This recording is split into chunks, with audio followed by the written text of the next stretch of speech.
Hello, kamusta tayong lahat? I praise the Almighty Father, for He is merciful, He is good, He is just, He is righteous, and He is for truth. And, oh my God. Sige.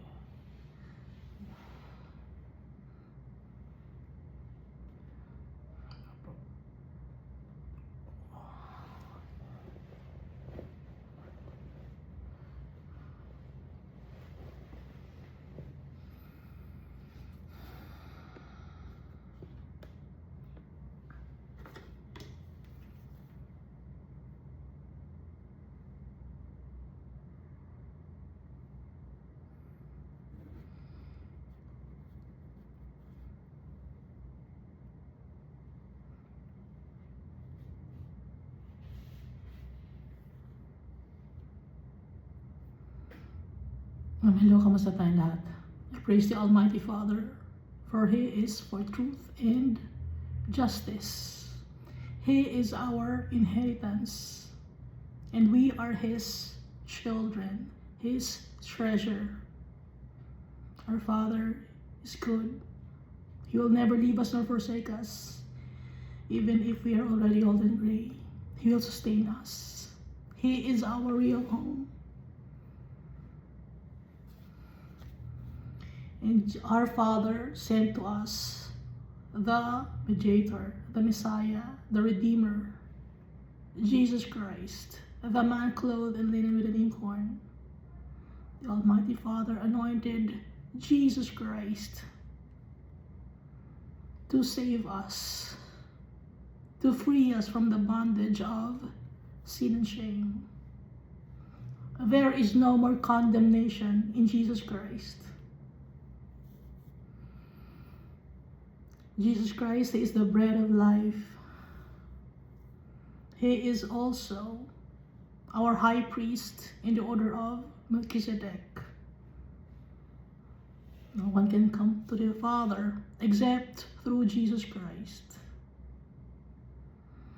And Jesus Christ prayed to our Father to send to us the Holy Spirit, so that whenever we need Jesus Christ, we will call on His name and He will come to us. We will use the name of Jesus Christ when we pray to our Father. Jesus Christ also forgives sins like our Father.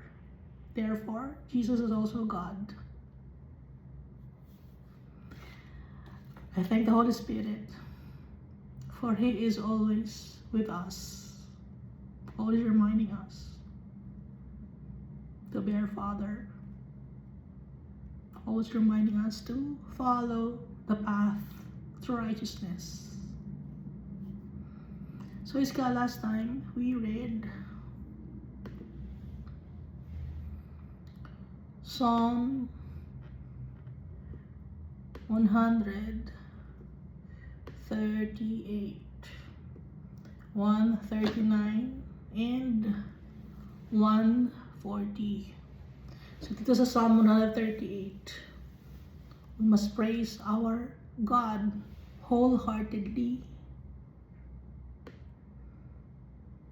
To all the people, that our Father is worthy to be adored. He is worthy to be exalted on high.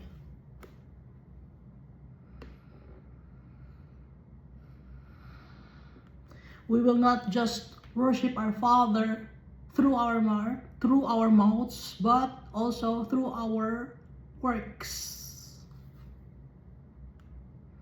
through our deeds, by loving our brethren, but most of all, by loving our Father with our whole being. Because our Father, His love endures forever. He will never forsake us, His creations. And then here on Psalm 189,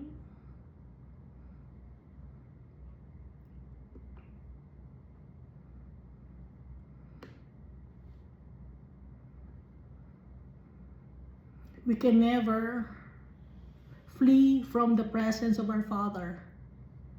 He is everywhere. He can see us. Even if we hide, He can see us, and He can see what's in our minds and in our hearts. He is omniscient, omnipresent, omnipotent. Yun yung omnipresent.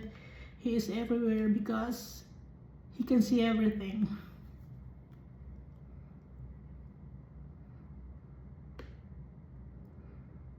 Our Father created us in the wombs of our mothers.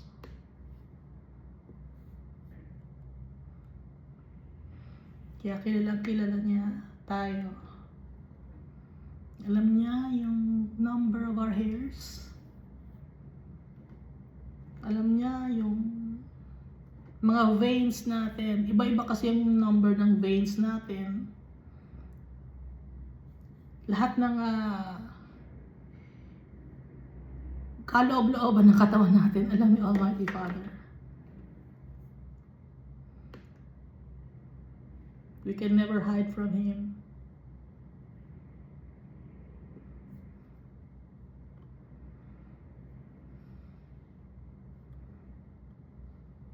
Your eyes saw my substance being yet unformed, and in your book they are all written, the days fashioned for me, when as yet there were none of them. So yung future natin, alam ni Almighty Father, kahit hindi pa tayo pinapanganak.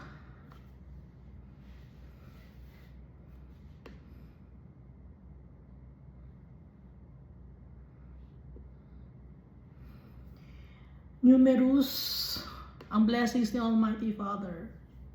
Innumerable ang kanyang miracles and power.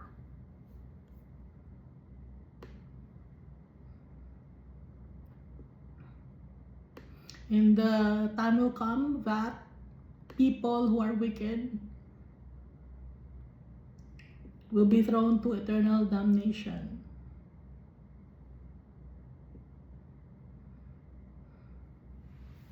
Search me, O God, and know my heart. Try me and know my anxieties.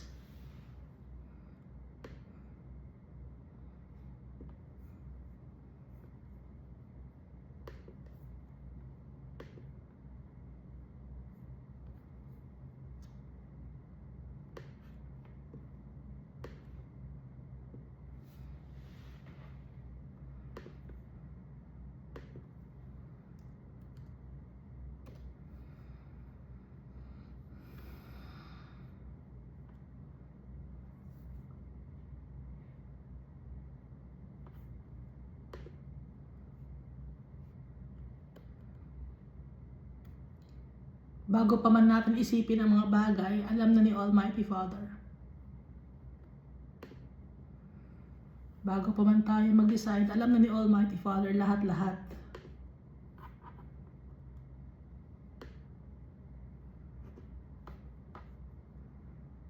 He is wonderful.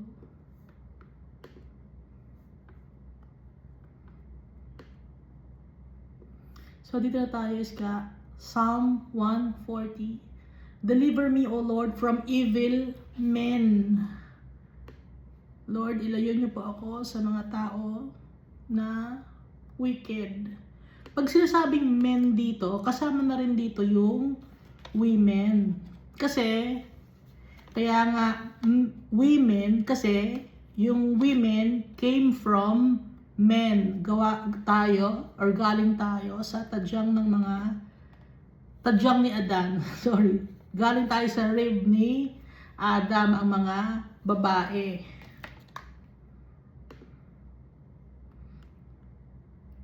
Kaya pagsasabing men dito, kasama na rin ang mga babae. Generalization, no? Preserve me from violent men. Yung mga taong laging naghahanap ng away o gulo. Ilayo tayo. May mga tao kasi na pag walang away o gulo, malungkot sila. Gusto nila lagi nagkakagulo, lagi gusto nila may competition, may chismisan, may mga ganong klaseng tao. Gusto nila sila yung bida. Kaya gusto nila lagi gulo para sila yung angat, no? Who plan evil things in their hearts. They continually gather together for war. Gusto lagi away. Pag sinasabing war, hindi lang ito war ng country against another country, pero neighbor natin, inaaway natin, no? Inggitan. Yun ang war. Yung pagkakalat ng chismis, nirang pure, slandering, at gusto ng partition ng mga tao or magkakahiwalay, humihiwalay.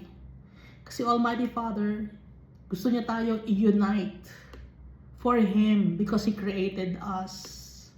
Pero tayo naman, gusto natin lagi, ay dito ako kakampi, ay dito ako kasi pareho kami ng pinanggalingan. Hindi gano'n, iisa lang ang pinanggalingan natin, si Almighty Father.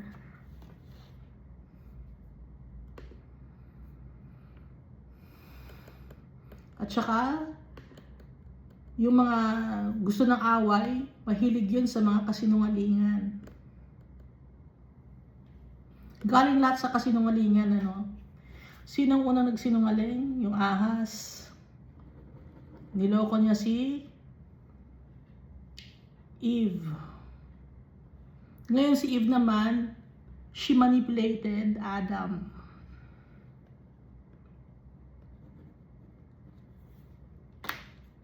Kaya nga father of all lies, si Satan. At pag nagnanakaw ka, sasabihin mo ba na nagnanakaw ka? Siyempre magsisinungaling ka. Pag nakapatay ka, may umaamin ba na oo, ako ang pumatay? Di ba sinungaling din? Nagsisinungaling? Hindi ako. Wala ako sa krimen na yun. Wala ako sa lugar na yun. Kasi nga, sinungaling. No?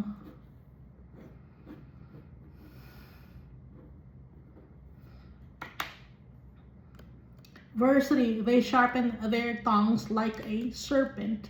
The poison of asps is under their lips. Selah.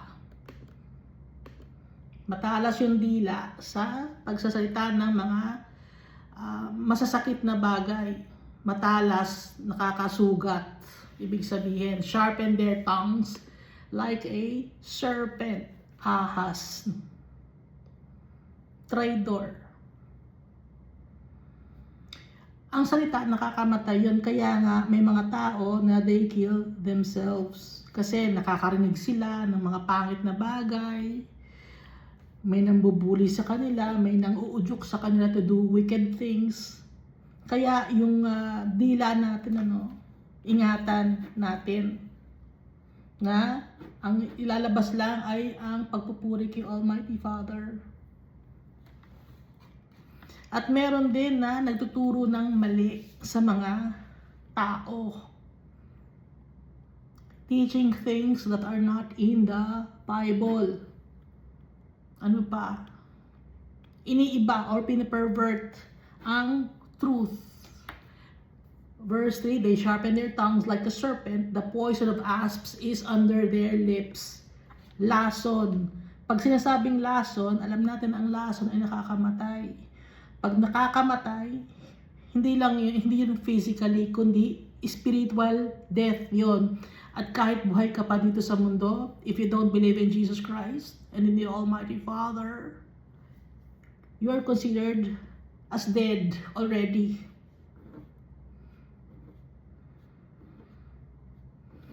Kagaya nga nung bones na nagkaroon ng flesh, the dry bones.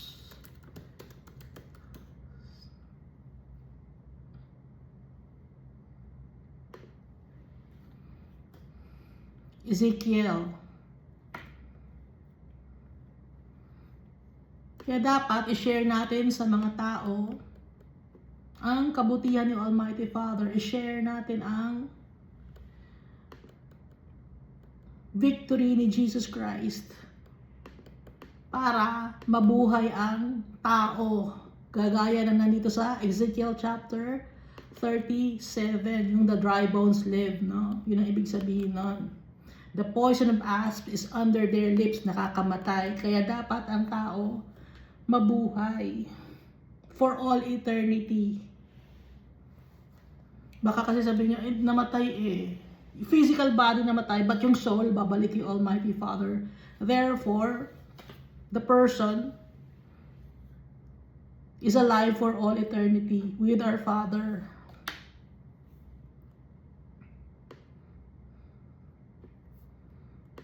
Verse 4, keep me, O Lord, from the hands of the wicked. Preserve me from violent men who have purposed to make my steps stumble. Yung mga nangihila sa akin na gumawa ng kamalian, Almighty Father, ilayo mo po ako, Lord. Gaya ng prayer na itinuro sa atin ni Jesus Christ. Yung Our Father.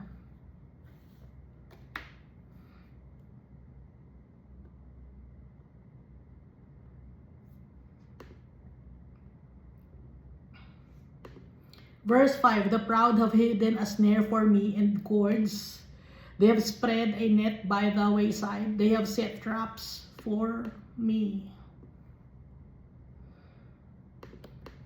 The proud, mga mayayabang. Sino ba yung hari ng kayabangan? Si Lucifer. So pag mayabang ka, prideful ka, arrogant ka, o si Lucifer pa rin ang tatay mo.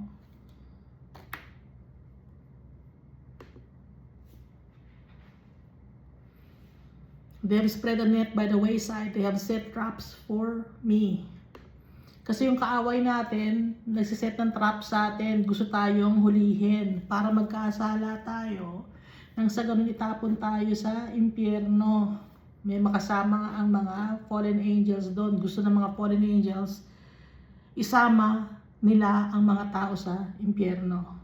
Kaya nagsiset sila ng trap. Anong trap yun? Usually ang trap na ginagamit ni Satan ay pera. Mga material gains. Yun ang kasi yun ang hilig ng tao. So, yun ang siniset na trap ni Satan.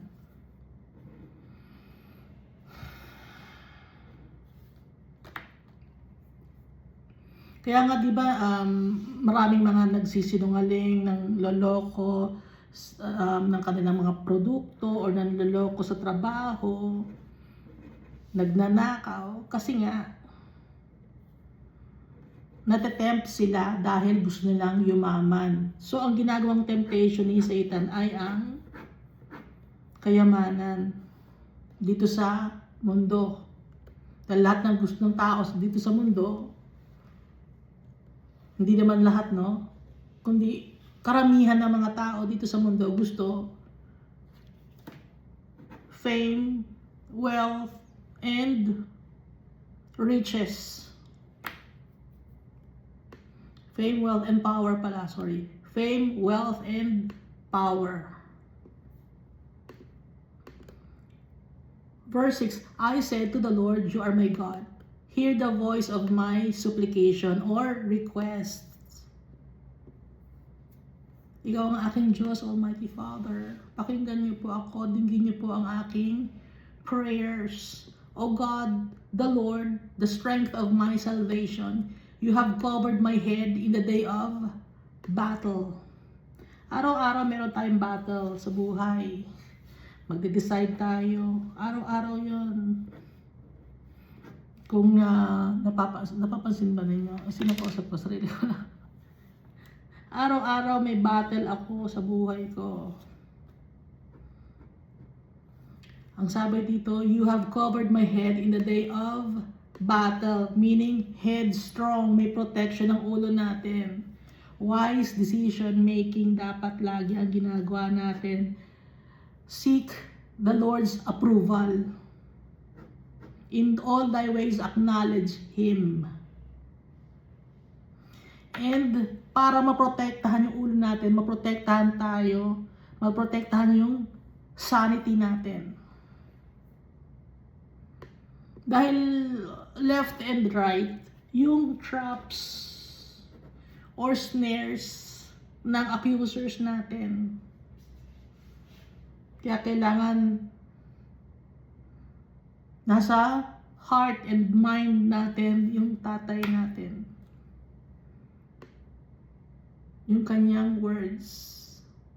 Isipin natin si Jesus Christ, yung kanyang sacrifice.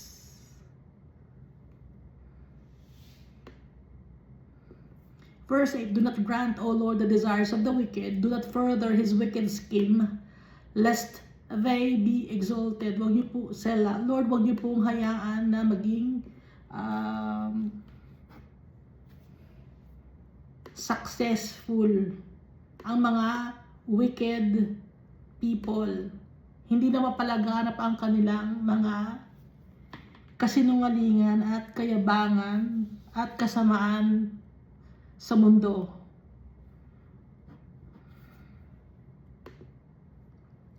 Tapos yung Selah, no? Yung Selah, anong ibig sabihin ng Selah? Selah means a break or sudden stop in the music. Kasi nga, binabasa natin ay Book of Psalm. Selah, sisura. Parang magkatunog, no? Ganun kasi ang mga words. Most of the time magkatunog. Selah, sisura. Verse 9, as for the head of those who surround me, let the evil of their lips cover them. To be trapped in their own wicked scheme. As for the head of those who surround me, let the evil of their lips cover them.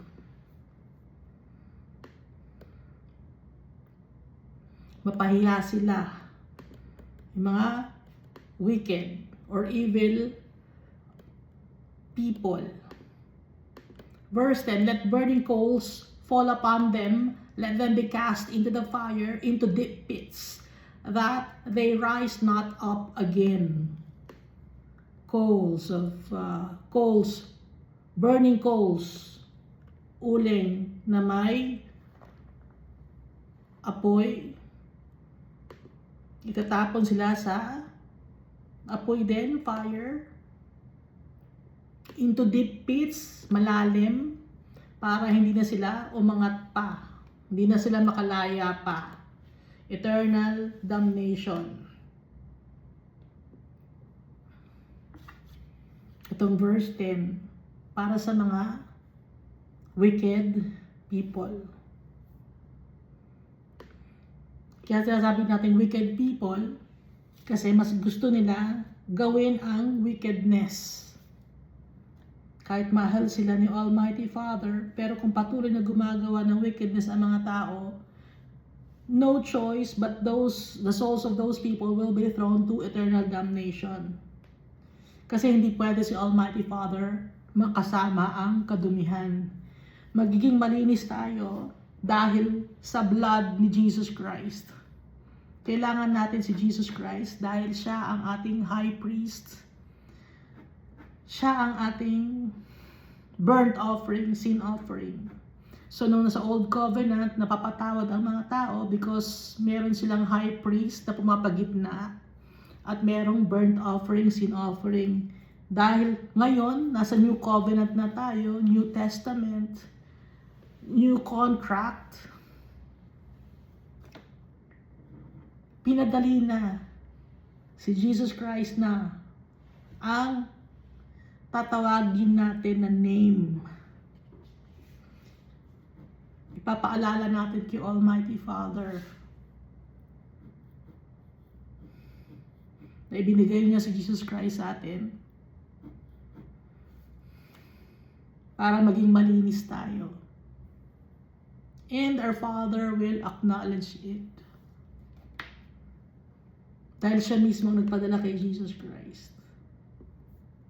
Verse 11, let not a slanderer be established in the earth. Yung mga nagsasalita ng masasama or sinungaling or naninirang puri. Let evil hunt violent man to overthrow him.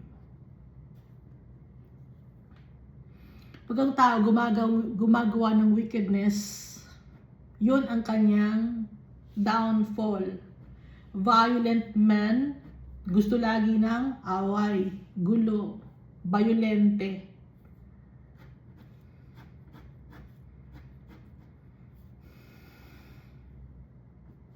Walang self-control. Walang pagmamahal sa kapwa-tao.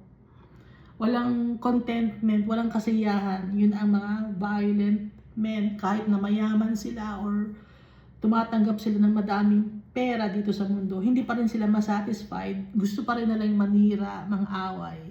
Maraming ganon sa mundo na to. So kung may nakikita kayo sa internet, madami, gusto lagi nila, may issue sila sa buhay. Ayaw nila na manahimik, gano'n. Gusto laging, kasi nga, gusto nila laging may gulo para pag-usapan sila, para sikat sila, para dadami ang pera nila, dadami ang hahanga sa kanila, magiging powerful sila, no? So, konektado yun.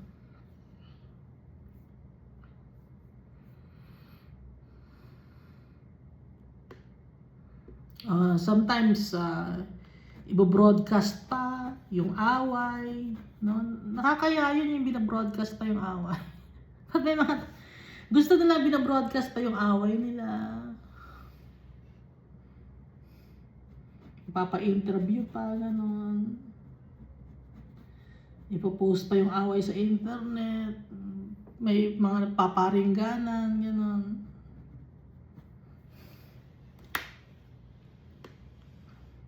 Yung mga taong violent.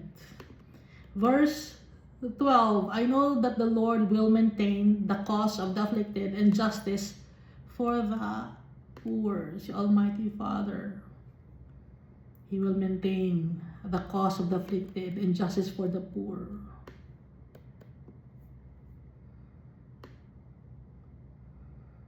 Tell si Almighty Father, He is for truth and justice, full of mercy and grace.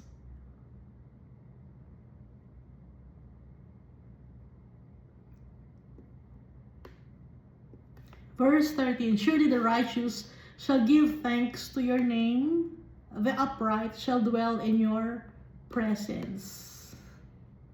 Magpapasalamat ang mga righteous kay Almighty Father.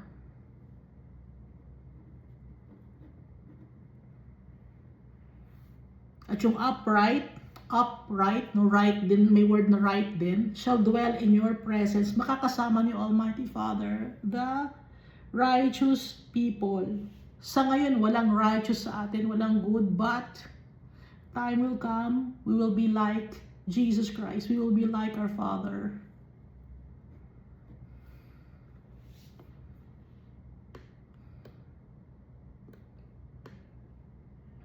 Hindi pa tayo perfect sa ngayon.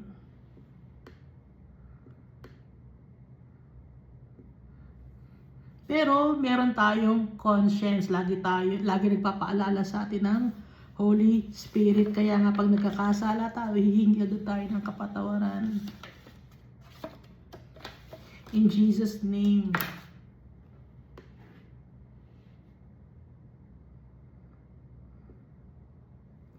Si Almighty Father, no, para parang medyo maliwanag, or baka makagulo pa.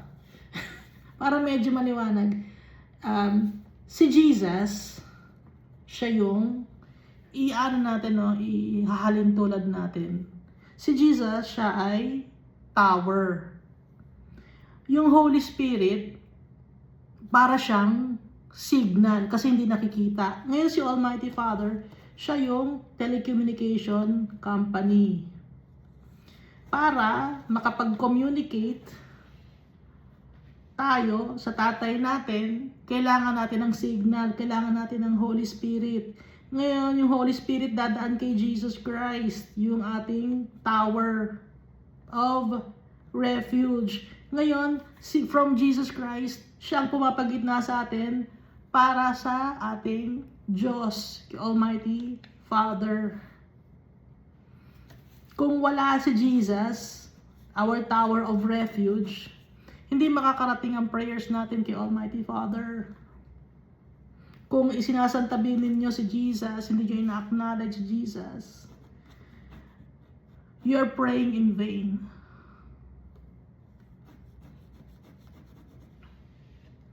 Kung hindi nyo ina-acknowledge ang Holy Spirit, hindi nyo rin ina-acknowledge si Jesus, paano makakarating ang prayers nyo kay Almighty Father? Dahil si Almighty Father, ang requirement to be saved ay si Jesus Christ, hindi ang 10% ng tithes.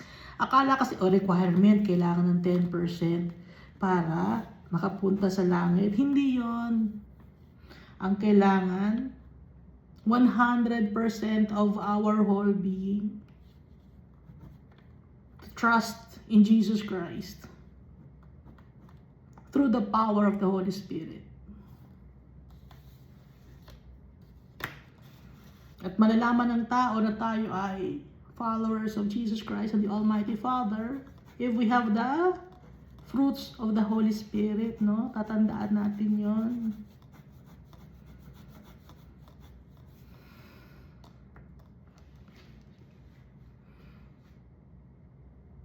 Dito na tayo sa Psalm 141.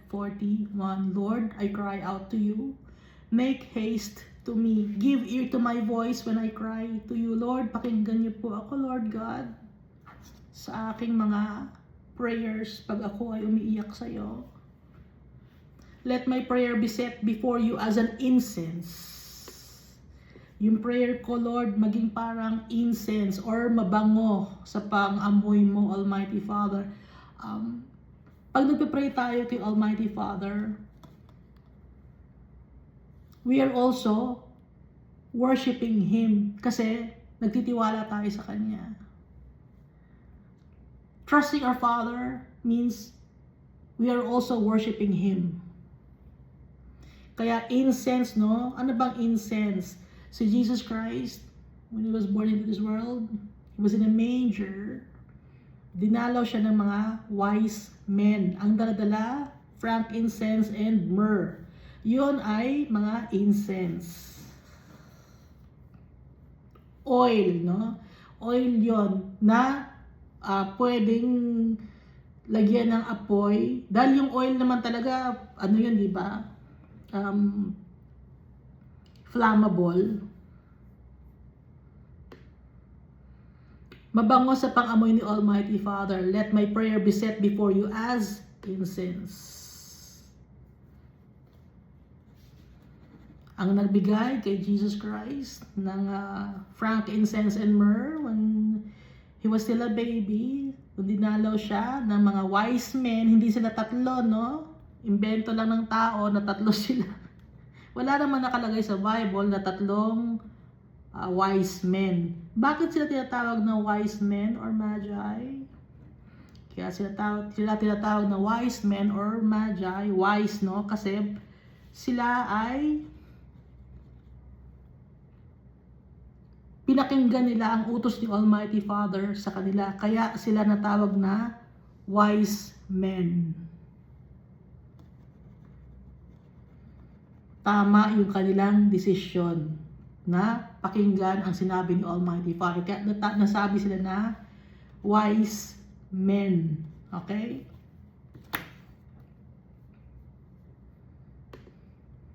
Balik na tayo dito. Bakit tayo napunta sa wise men? Dahil yung mga wise men nagbigay ng frankincense, myrrh, and gold kay Jesus when he was still a baby. Ngayon, binanggit kasi dito yung incense na mabango sa pang-amoy ni Almighty Father, yung ating prayers. The lifting up of my hands as the evening sacrifice.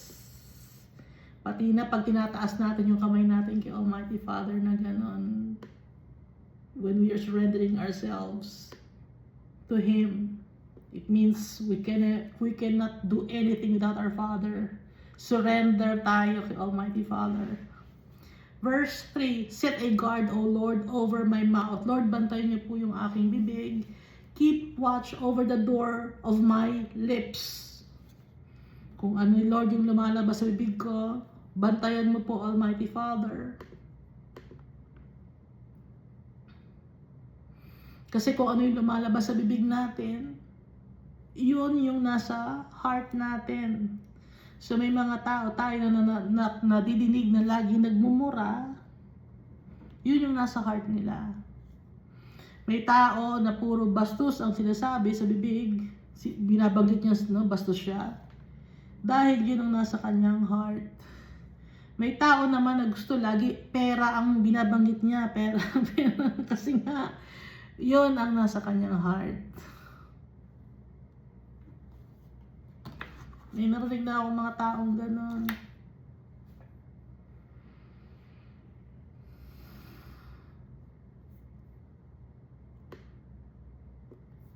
Do not incline my heart to any evil thing. Do not let me want to do wickedness. To practice wicked works with men who work iniquity, and do not let me eat of their delicacies. Huwag niyo ba akong hayaang makasama or mapabilang sa mga tao na wicked. Guard my heart, Almighty Father. Guard my lips. Ayoko pong gumawa ng kasalanan. Do not let me eat of their delicacies. Ano ba yung delicacies ng mga wicked people or wicked men? We should never partake of their wickedness and arrogance. Huwag tayong sasali. Huwag natin tatanggapin. Huwag tayong makikigulo or makiramay sa mga wickedness. Makisali. Huwag tayong makisali.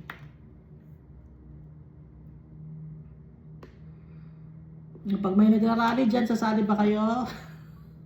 Huwag kayong sasali, ha? Akala ninyo kasi pinaglalaban ninyo yung truth and justice? Hindi. Makukuha lang natin ang truth and justice kay Almighty Father. Yung truth and justice dito sa mundo kasi nungalingan pa rin. At walang justice tayo nakukuha dito sa mundo kahit sino pa ang nakaupo sa government. Kahit sino pa ang ipalit ninyo, wickedness pa rin yan. Dahil ang totoo na goodness and righteousness ang maghahari, ang peace and joy, si Jesus Christ, the King of Kings and the Lord of Lords. Alam natin na sa Book of Revelation, si Jesus Christ, He will judge the living and the dead. And He wants us to reign with Him. Sino nga example, no, yung mga politicians ngayon or leaders of the land, gusto ba ng mga leaders of the land tayo na makisali sa kanila? Di ba sila gusto lang nila sila lang leader or sila lang ang king or sila lang naghahari, tas tayo ang mga subordinate? Pero si Jesus Christ gusto niyang itaas tayo to reign with Him. Walang katulad si Jesus Christ. Kaya wag tayo makikipartake, makikisali sa gulo. Yung mga tao na gusto ng gulo, gusto ng rally, gusto mag-protest, hindi yung kay Almighty Father. Dahil si Almighty Father, ang fruits of the Holy Spirit, love, joy, peace, forbearance, kindness, gentleness, goodness, faithfulness, and self-control. Kung nagrarally ka, tapos sisigaw-sigaw ka sa kalye, wala kang self-control. Sisiraan mo yung mga tao, wala kang love. At lagi kang galit sa kalye. Ano? Wala kang peace. Gusto mo away. Hindi ka makapag-intay. Wala kang forbearance.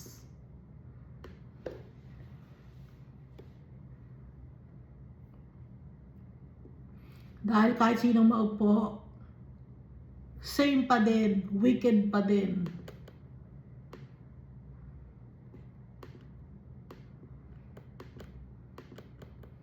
Verse 5, let the righteous strike me, it shall be a kindness, and let him rebuke me. Yung mga tao, no, na faithful kay Almighty Father and Jesus Christ, kung may kasalanan man tayo, i-rebuke nila tayo, maganda yon. It's kindness for me. Tatanggapin natin pag may nagre-rebuke tayo sa atin or nagpapangaral sa atin na mali tayo. That's kindness. Pero dapat nasa Bible-based. Hindi sa katang-isip ng tao or galing sa culture and tradition, kundi galing sa salita dapat ni Almighty Father. Yung mga sasabihin natin sa mga tao, hindi mag-iimbento.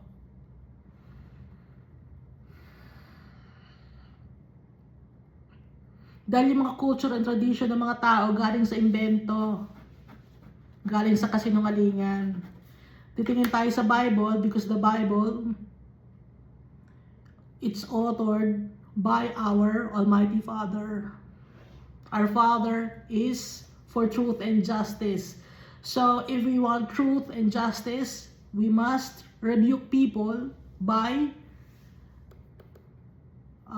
through the Bible's verses, no?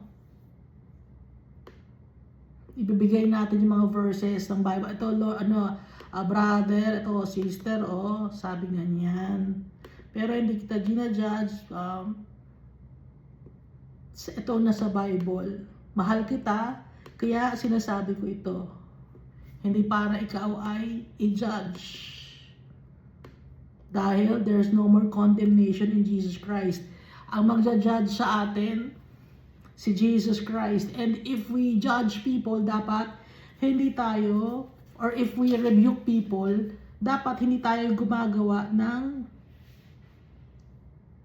wickedness. Dahil sasabihin ng ating kapwa, bakit ikaw ganyan ang ginagawa mo? Nakakahiya, di ba? Kaya dapat babantayan din natin yung sarili natin, hingi tayo ng strength kay Almighty Father. At susundin natin yung footsteps ni Jesus Christ. Let the righteous strike me, it shall be a kindness, and let him rebuke me, it shall be an excellent oil. Let my head not refuse it. For still my prayer is against the deeds of the wicked. Kasi sometimes pag may nagpapangaral sa atin, pero galing naman sa Bible, tapos matigas ang ulo natin, let my head not refuse it. Kasi kaya nire-refuse ng ibang tao ang mga teachings ni Jesus Christ at yung commands ni Almighty Father because nire-refuse ng head nila. Ayaw nilang tanggapin. So tayo, dahil gusto nating kay Almighty Father, pag may nagre-rebuke sa atin o nagsasabi sa atin na mali yan brother o mali yan sister, tatanggapin natin yon dahil yun ay kindness para hindi tayo mapunta sa impyerno. Kaya naman tayo nag-share ng Word of God sa mga tao ay para hindi mapunta sa impyerno ang kaluluwa ng mga tao. Akala ng mga tao, ginajudge natin sila. Nire-remind sila. Pinapa-remind sila. Pinapa-remind ni Almighty Father sa atin na bigyan natin ng reminders ang mga tao. Hindi dahil para i-judge sila. Hindi para awayin sila, kundi para maitama, matanggal ang kasinungalingan dito sa mundo na kanilang natutunan.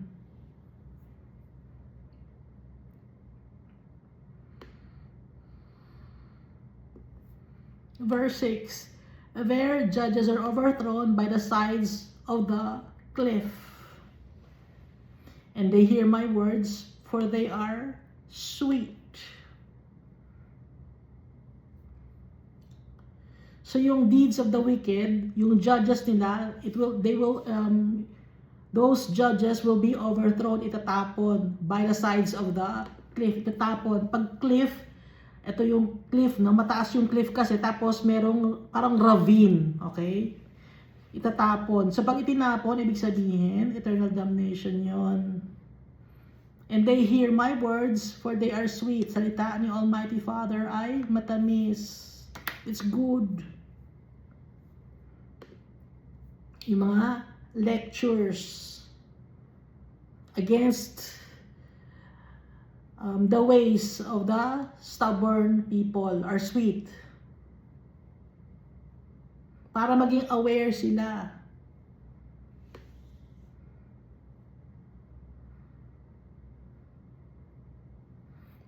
For them to be informed. Kasi pag na-inform yung mga tao na yun, nagplant tayo ng seed sa heart nila tungkol kay Almighty Father. Kung time na yun hindi natanggapin si Almighty Father, or hindi nila makikinig sa atin, hindi sila makikinig sa atin, kakausapin sila ni Almighty Father. Hindi sila tatantanan ni Almighty Father. Gagawa si Almighty Father ng way.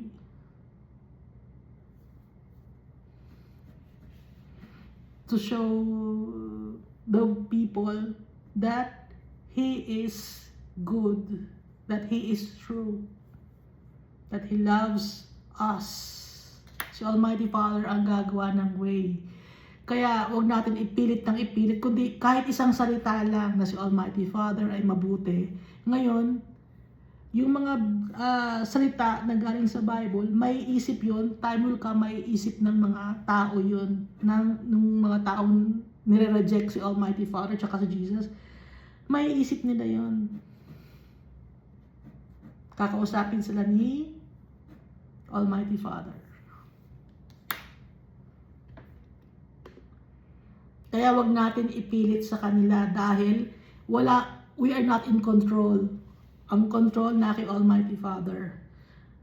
Ang role lang natin, pagsasabihan or mag-share ng Word of God. Hindi natin pipilitin, hindi dito ka, hindi ganon.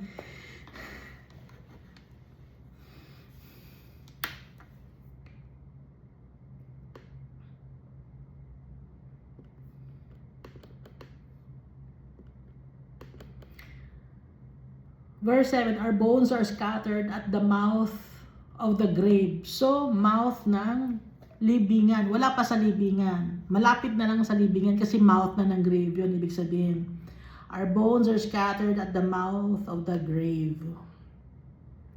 As when one plows and breaks up the earth. But my eyes are upon you, O God, the Lord. In you I take refuge. Do not leave my soul destitute. Huwag mo akong iwan, Almighty Father. Do not abandon me. Kasi nga, yung bones natin, malapit na sa hukay or malapit na ibig sabihin sa eternal damnation.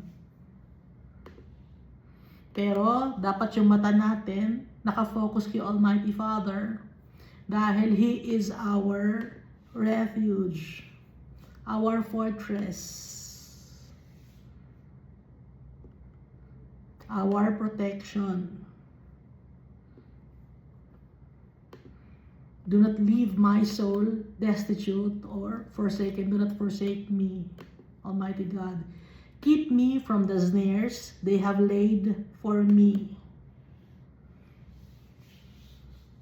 Ilayo tayo sa trap that was set by the devil. And from the traps of the workers of iniquity, evildoers, workers of iniquity.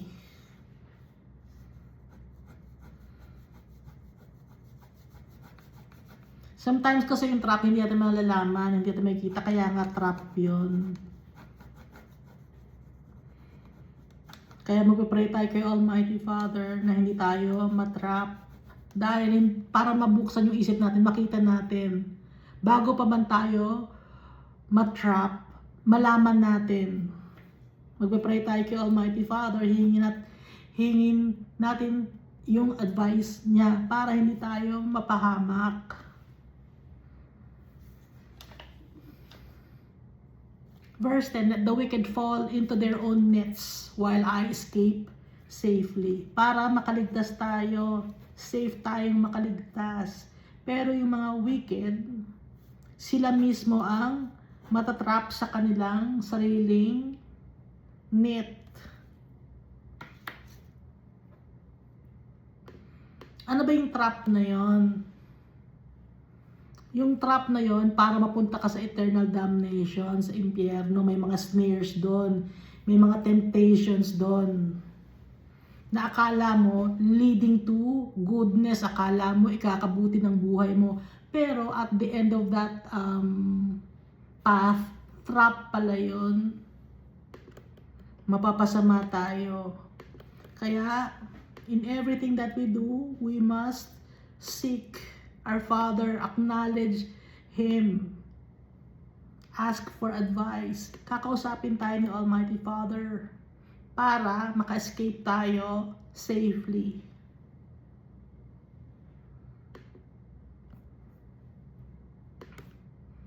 Kita tayo Psalm 142. I cry out to the Lord with my voice. With my voice to the Lord I make supplication. I pour out my complaint before Him. I declare before Him my trouble. Susumbong tayo kay Almighty Father. Sa Kanya tayo magsasabi ng mga problema natin. Kasi kung sa kapwa-tao natin nasabi ng problema natin, may problema rin sila. May sarili rin silang kinakaharap na problema. Hindi natin maaasahan ng tao. Maiintindihan natin yung kasi nga, lahat ng tao may problema.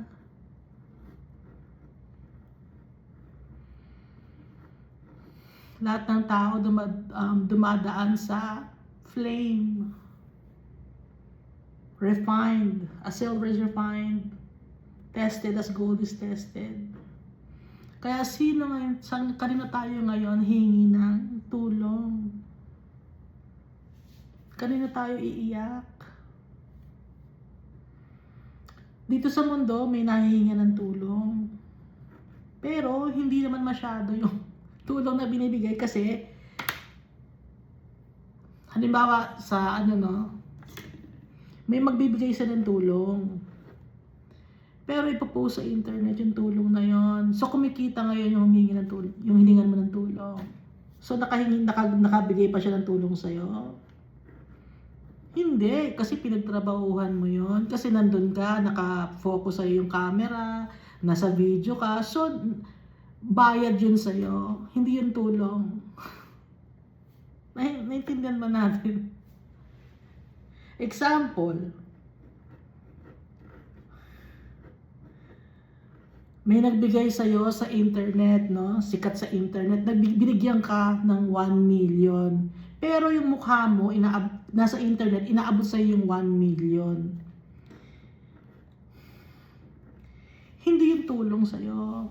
Sweldo mo yun. Kasi, nagpakita ka sa internet at pinapakita ng tao na nagbigay siya ng pera, na binibigyan ka ng pera. So, para gumanda ang kanyang pangalan, nagbibigay siya ng pera sa mga mahihirap.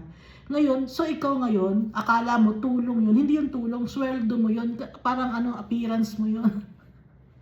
Appearance mo na makita ng mga tao na binibigyan ka ng pera. Hindi tulong yun. Sweldo mo yun.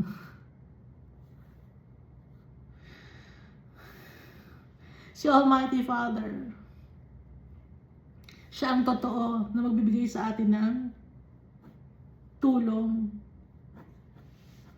Dahil yung tulong na binibigay sa atin ng Almighty Father, may halong pagmamahal, may halong care. Yung sa internet na mga tao, hindi yung tulong. Walang care sa'yo yon. Gusto lang nila maggumanda yung pangalan nila. Gusto lang nila sumikat sila. So, hindi yung tulong sa'yo. Pinagkakitaan ka. Si Almighty Father, hindi tayo pagkakakitaan, no? Hindi tayo, ano tawag doon, hindi tayo abuse ni Almighty Father. Yung tao na tumulong sa iyo, inabuso ka, no? Dahil mas malaki pa ang kanyang income kumpara sa ibinigay sa iyo. Ano lang yon, 1% lang yon or 0.5% lang yon ng kanyang kita. Mas malaki pa yung kita niya sa iyo, no? So hindi tulong yon. Ano mo yon? Kumbaga sa artista, talent fee mo. Ha? Nagtrabaho ka, no? Nagtrabaho ka, iyak-iyak ka doon, papasalamat. Trabaho yun. Tapos binigyan ka ng trabaho yun kasi nga naka-publish sa internet. Sweldo mo yun. Si Almighty Father, yung tulong niya sa atin, pure. Hindi mauubusan ng tulong na ibibigay si Almighty Father. Yung tao dito na tumutulong sa'yo, ang bigay lang sa'yo, 1 million, 2 million. Pero si Almighty Father, higit pa sa 1 million, higit pa sa 2 million, higit pa sa 3 million, higit pa sa kung ano ang maibibigay ng tao.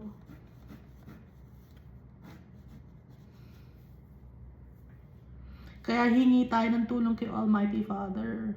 Meron nga, 'di ba, na meron siyang public service na na show. Tapos tumakbo siya sa politics, no? So ginamit lang niya yung kanyang show para sumikat siya. Si Almighty Father hindi ganon, ha?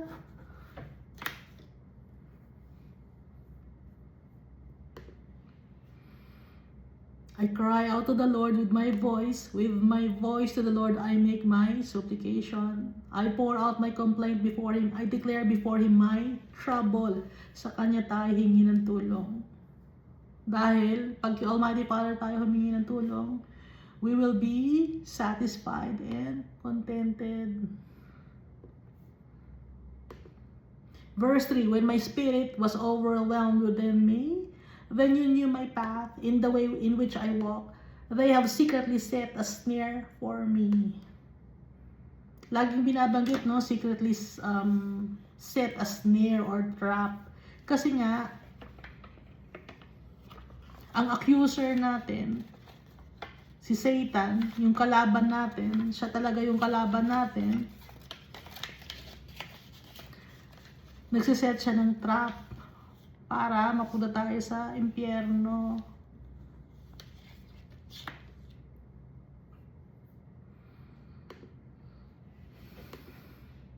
Kasi ang tao pag may problema, anong gagawin niya? Kung ano-ano ang naiisip niyang mga easy money.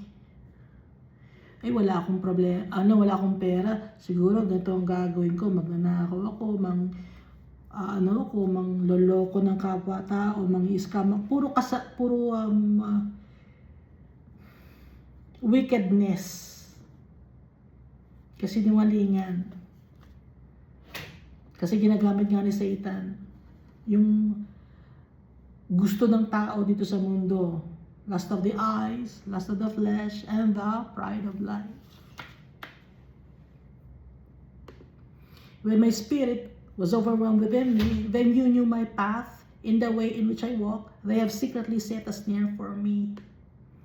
Look on my right hand and see, for there is no one who acknowledges me. Refuge has failed me. No one cares for my soul. Walang nag-aalaga sa akin. Walang may malasakit sa akin. Sabi dito sa verse 4.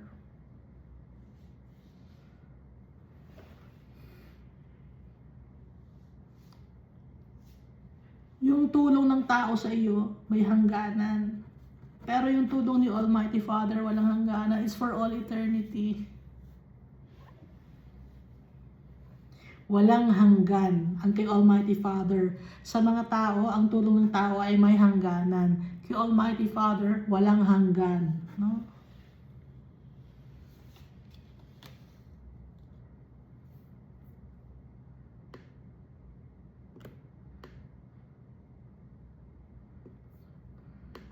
Walang nagmamalasakit sa atin ng totoo.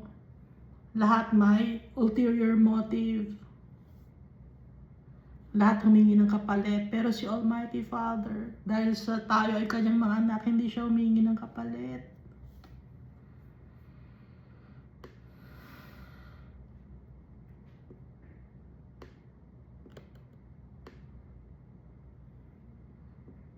Kagaya nga noon may sa internet, di ba? Ang kapalit noon ng pagbigay sa'yo ng 1 million or 2 million or 3 million, anong kapalit noon? Yung makita ka sa TV na or sa internet na nagpapasalamat para sumikat lalo yung nagbigay sa'yo ng pera. Ha?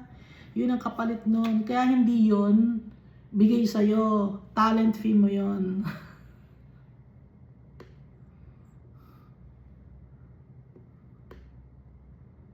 At namimili ng tutulungan. Halimbawa, kung ito bang taong tutulungan natin, marami ba tayong views? Magkakaroon ba tayo ng mga sponsor? So, namimili sila. Okay? Si Almighty Father hindi namimili. Ang kailangan lang natin ay magtiwala sa Kanya. Mahalin siya. Dahil siyang yung nagmamalasakit sa atin. Verse 5, I cried out to you, O Lord. I said, you are my refuge, my portion in the land of the living. Ikaw ang aking refuge, ikaw ang aking stronghold, ikaw ang aking inheritance in the land of the living. Ano yung land of the living? Itong mundo ba ang land of the living? Hindi. Kasi dito sa mundo, may mga tao dito na kahit buhay pa sila, patay na sila. Gaya nga ng nabasa natin sa Book of Psalm, yung mga tao na nagtitiwala sa mga graven images, sila ay bulag, sila ay pipe, sila ay bingi, sila ay hindi humihinga gaya ng kanilang mga sinasamba. Mga patay. Ngayon, ano tong my portion in the land of the living? My inheritance in heaven. Yun ang land of the living, yung heaven. Pag sinasabing land of the dead, yun ang eternal damnation ng impyerno. Kasi kahit na yung mga souls doon ay nakakaramdam ng init ng apoy, ng parusa, there's no more hope and a future for those people. Hanggang doon na lang sila. Whereas for the souls of the people whose trust in the Almighty God, may future pa ang mga tao na yon for all eternity, yung kanilang kaluluwa. Meron pang hope and a future for those souls who trust in the Almighty God. Kaya sasabi itong my portion in the land of the living, ito ay heaven. Yun ang land of the living. Attend to my cry, for I am brought very low. Deliver me from my persecutors, for they are stronger than I. Ilayo niyo po ako sa aking mga persecutors. Pakinggan mo ang aking cry, Almighty God. Ako ay lugmok or low moral. Ilayo niyo po ako sa aking mga persecutors dahil sila ay napakalakas. Sino may persecutors natin? Ang persecutors, accusers natin, no? Inaakusahan tayo. Ano ang Hebrew word na accuser? Satan. Si Satan to, siya ang ating persecutor. Pina-persecute niya tayo, ina-accuse niya tayo. Sino ang mag-save sa atin? Sino ang mag-sustain sa atin? Sino ang strong? Si Almighty God. Kailangan sa Kanya tayo humingi ng tulong. In the name of Jesus, through the power of the Holy Spirit. Verse 7. Bring my soul out of prison, that I may praise your name. Prison, bondage of sin and shame, that I may praise your name. The righteous shall surround me, for you shall deal bountifully with me. Ibig sabihin, the righteous shall surround me. Kasama niya yung mga heavenly hosts. For you shall deal bountifully with me. Anong gagawin ng Almighty Father? Abundance ang ibibigay niya sa mga tao na tumatawag sa Kanya at nagtitiwala sa Kanya. At ang makakasama natin ay ang mga heavenly hosts. Dahil blessing ni Almighty Father ang makasama siya. Blessing yun. Yun ang ating inheritance. Si Almighty Father ang makasama siya. He is our portion. Siya ang ating treasure. Napaka-importante, pinaka-importante sa lahat.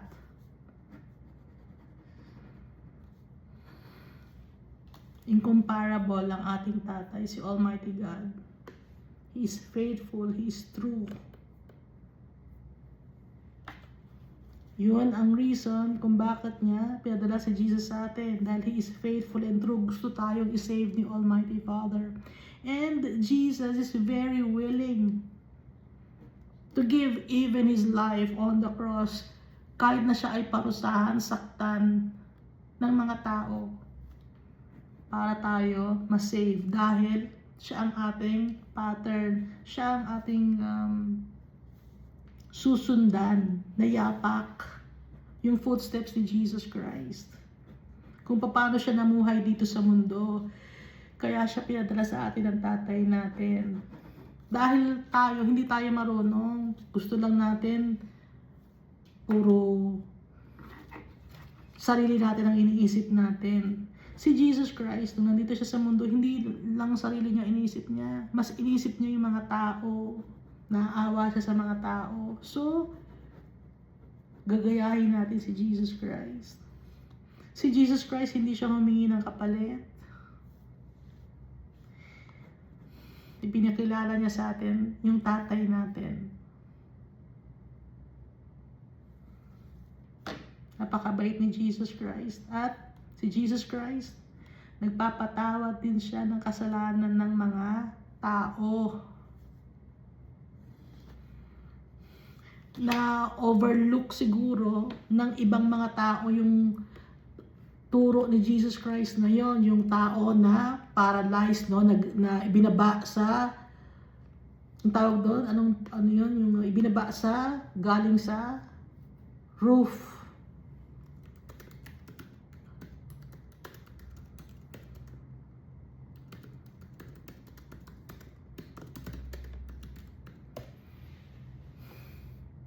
Kasi maraming tao ang hindi naniniwala na Diyos si Jesus Christ. Ito pa isang proof, di ba? Yung paralyzed person. Luke chapter 5, verse 17 to 39. Verse 20. When he saw their faith, he said to them, "Man, your sins are forgiven." Pinatawad na ang iyong mga kasalanan. So si Jesus Christ, nagpapatawad siya ng kasalanan ng mga tao. And the scribes and the Pharisees began to reason, saying, "Who is this who speaks blasphemies? Who can forgive sins but God alone?" Ang nagbibigay lang ng kapatawaran ay ang Diyos. Si Jesus, nagpatawad siya ng tao. Therefore, He is also God, like our Almighty God. Dahil si Almighty Father, itinaas niya ang name ni Jesus Christ, na-promote si Jesus Christ. Kaya ngayon, He seated at the right hand of our Father.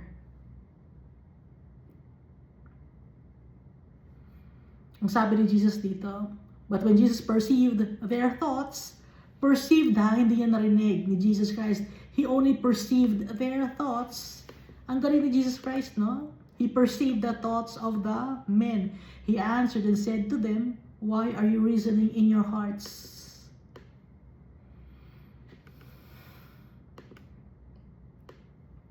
Alam niya kung ano yung nasa puso ng mga tao. Why are you reasoning in your hearts? Hindi naman narinig ni Jesus Christ that He perceived their thoughts. At sabi ni Jesus, "Why are you reasoning in your hearts? Which is easier to say, your sins are forgiven you? Or to say, rise up and walk? But that you may know that the Son of Man has power on earth to forgive sins, he said to the man who was paralyzed, I say to you, arise, take up your bed and go to your house. So si Jesus Christ nagpapatawad ng kasalanan ng tao. Anong sabi ng isang tao doon? Sino ba siya? Diyos lang ang nagpapatawad ng tao. Kung si Jesus ay nagpatawad ng tao, therefore He is also God. So yung nagsasabi na hindi Diyos si Jesus Christ, hindi kayo nagbabasa ng Bible. Hindi kayo humingi ng guidance kay Almighty Father. Hindi nyo sinisik ang si Almighty God. Kaya hindi nyo alam kung ano ang real treasure. Akala nyo ang real treasure ay tithes, pera. Madami kayong mga pinapagawa ng mga building na congregation. Bali, wala kay Almighty Father yan. Ang kailangan ni Almighty Father, mga tao. Ang kanyang mga anak. Hindi yung mga building na pinapagawa ninyo. Yung mga building pa na pinapagawa ninyo ang magiging downfall nyo. Kasi yun ang ipinagmamalaki ninyo. Malaki ang aming pinagawang ganitong building. So yan ang pinagmamalaki ninyo, hindi si Almighty Father.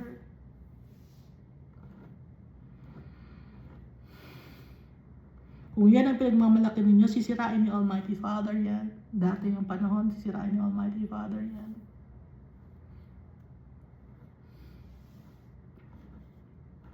Dahil yan ang pinanghahawakan ninyo.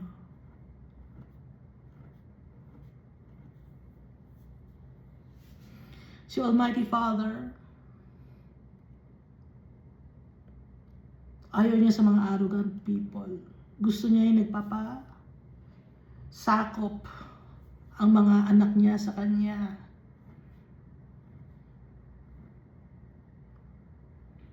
Anong ginawa ni Almighty Father? Kay Lucifer, itinapon siya. So kung tayo ay disobedient, prideful, itatapon din tayo sa impyerno.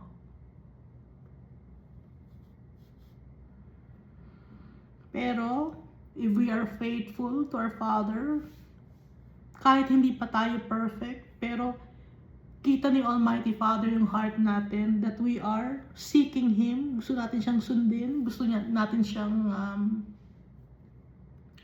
mapasaya. Na obedient tayo sa Kanya.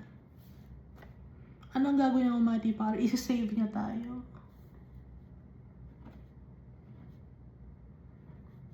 Si David, the man who's after God's heart, di ba nagkakasala si David? Pero mahal siya ni Almighty Father. Kasi pag nagkakasala siya, takbo agad siya kay Almighty Father. Nagpapagkumbaba agad siya.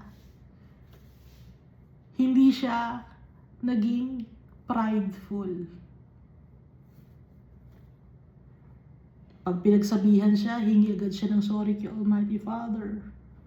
Ganun ang gusto ni Almighty Father. Willing to acknowledge our mistakes and obey Him and His commandments.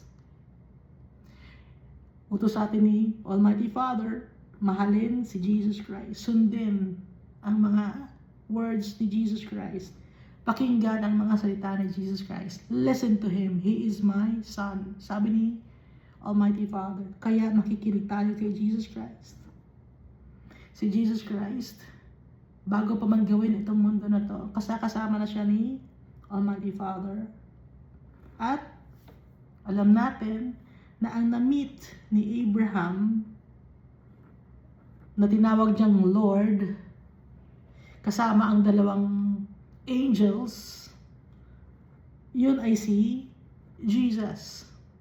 Hindi lang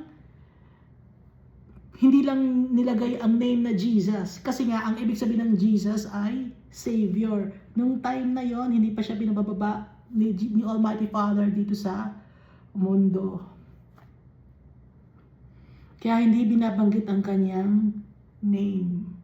Pero, nung in-exalt ni Almighty Father si Jesus above all names, binigay sa kanyang flame of fire ng ni Almighty Father, inutusan yung cherub na ibigay sa man clothed in linen with an inkhorn, yung fire.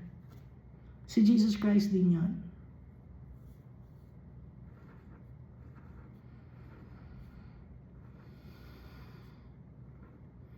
Si Jesus Christ, pinapresent niya tayo sa ating tatay. Siya ang pumapagitna. Kaya we must worship also Jesus Christ. Be thankful to Him. Be grateful also. Because He gave His life for us. He is victorious. Thank you, and God loves us all so much.